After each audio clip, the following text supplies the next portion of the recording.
कुछ आपातकालीन स्थिति आए तो उन्हें कम से कम मेडिकल सुविधा तुरंत उपलब्ध हो पाए। ये छठ मैया का बेदी है, इन्हीं की पूजा की जाती है। पहले बीएसपी में आए हुए कुछ बाहर के परिवार ने यहाँ की शुरुआत की थी।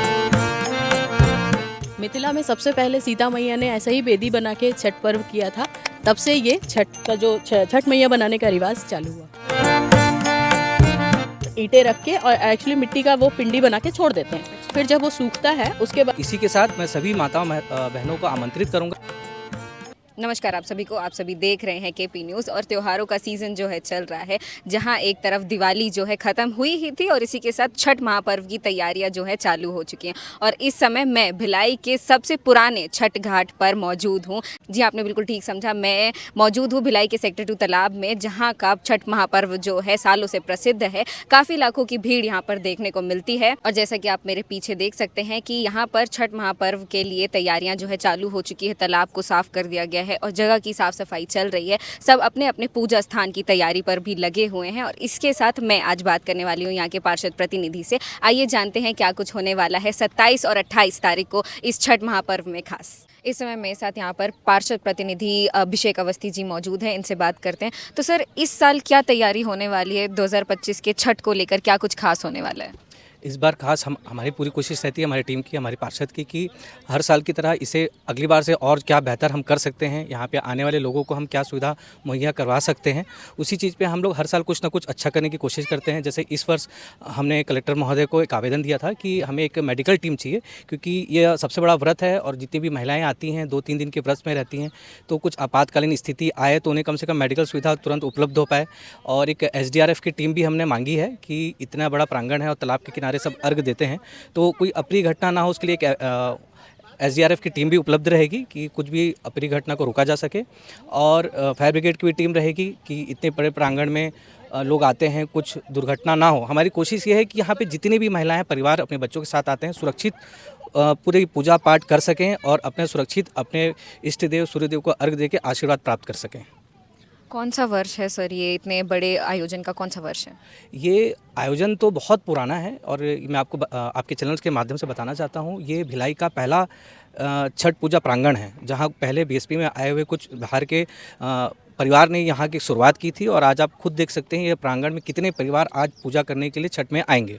जैसे हर साल काफ़ी कुछ खास होता है, स्टेज पर कुछ ना कुछ भजन के लिए काफ़ी अलग अलग लोग आर्टिस्ट जो हैं आते हैं। इस बार क्या खास, खास आर्टिस्ट आने वाले हैं? इस बार खास आर्टिस्ट में यह है कि हमारी कोशिश ये रहती है कि भक्ति भावपूर्ण वाले गाने चलें, छठ पूजा से संबंधित गाने चलें। इसके अलावा अन्य कोई भी गाने नहीं चलाते हैं और लोगों को ज़्यादा तकलीफ ना हो उसका भी ध्यान किया रखा जाता है कि साउंड से किसी परिवार को पूजा करने में कोई दिक्कत होती है तो उसको सारी चीज़ों को ध्यान करते हुए ऑर्केस्ट्रा टीम को हम बुलाते हैं और बताते हैं, और ताकि उसका आनंद लोग ले सकें, ना ही उन पर कोई अतिरिक्त साउंड का वो हो।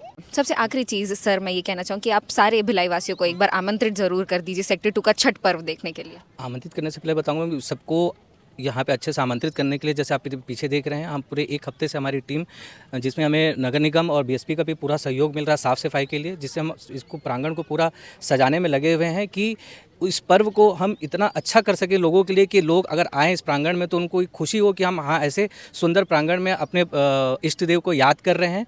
और इसमें मैं सभी माताओं बहनों को सादर आमंत्रित करूंगा। हमारी पूरी टीम उनकी सेवा के लिए लगी रहेगी और इसी के साथ मैं सभी माताओं बहनों को आमंत्रित करूंगा परिवार के साथ इस तालाब में आइए। अन्य लोगों को भी बोलूँगा कि यही एक पर्व है जिसमें हमें दूसरे के पूजा पाठ तरीक़ों को समझने, देखने का, अनुभव करने का मौका मिलता है। तो आप सभी भिलाई नगरवासी इसमें आमंत्रित हैं। हमारे साथ यहाँ पे एक आंटी जो कि अपने छठ पर्व की तैयारी कर रही थी वो मौजूद हैं, इनसे बातें करते हैं। मैम, आप क्या बना रही थी यहाँ पे, आखिर इसको क्यों बनाया जाता है? ये छठ मैया का बेदी है, इन्हीं की पूजा की जाती है एक्चुअली, इसलिए क्योंकि तालाब के किनारे ही वहाँ के मिट्टी लाके छठ मैया बना के और उनकी पूजा करने का विधान है और उसके बाद इनको वापस ठंडा कर दिया जाता है। मिथिला में सबसे पहले सीता मैया ने ऐसा ही बेदी बना के छठ पर्व किया था, तब से ये छठ मैया बनाने का रिवाज चालू हुआ। मैम अभी कल 25 अक्टूबर से लेके 28 अक्टूबर तक छठ चलेगा, आपकी क्या पूरी तैयारी हो चुकी है और आप क्या क्या कैसे रीति रिवाज करती है ये भी मैं जानना चाहूँगी। हमारे बिहार साइड में 3 दिन का होता है ये। कल जो खरना करेंगी वो कल नहाय खाए करेंगी, और जो 1 दिन का व्रत करेंगी, जैसे कि हमारे यहाँ 1 दिन का होता है 24 घंटे का, तो मैं संडे को नहाय खाए करूँगी। और नहाय खाए में क्या होता है, आप सुबह से उपवास रहते हो, शाम को गुड़ की खीर बनती है और घी का रोटी बनता है, उसको खाकर फिर आपको अगले दिन फर्स्ट डे तो पूरा निर्जला व्रत, शाम को बस गुड़ की खीर खानी है, और अगले दिन फिर पूरा निर्जला व्रत रहता है। उस दिन हमारा सुबह से ठेकुआ बनाने का सारा कार्यक्रम शुरू हो जाएगा। उसके बाद फल फ्रूट जो भी आएगा, जो भी छठ मैया को चढ़ता है, हालांकि इनको तो सब्जियां फल सारे बहुत सारी चीज़ें चढ़ती हैं इनको, तो सब ला के फिर, और इसमें सबसे ज़्यादा ध्यान शुद्धता का दिया जाता है। हम जो भी चीज़ लाते हैं, या वो फल हो या हमारे खुद के कपड़े हो पहनने वाले, या इनको ओढ़ाने वाला ही वस्त्र हो या कुछ भी, उसको धोया जाता है। हर चीज़ में इसमें शुद्धता का बहुत ज़्यादा ध्यान दिया जाता है। इसको बनाने में मैम मैं पूछूंगी कितना टाइम लगा, और मतलब कैसे इसको, मैं देख रही हूँ आप गोबर मिट्टी सब चीज़ों से इसको बना रही हैं बेदी को। तो हम फर्स्ट डे दिवाली के अगले दिन ही तैयारी शुरू कर देते हैं। आपके पास जो भी अवेलेबल हो, ईंट या मिट्टी तो हम एक्चुअली हम तो यहाँ से निकालना चाहिए, मिट्टी तो तालाब की ही लगती है, लेकिन हमें मिल नहीं पाता, इसलिए हम पास से लेके आए मिट्टी और ईंटें रख के, और एक्चुअली मिट्टी का वो पिंडी बना के छोड़ देते हैं। फिर जब वो सूखता है उसके बाद फिर आके इसको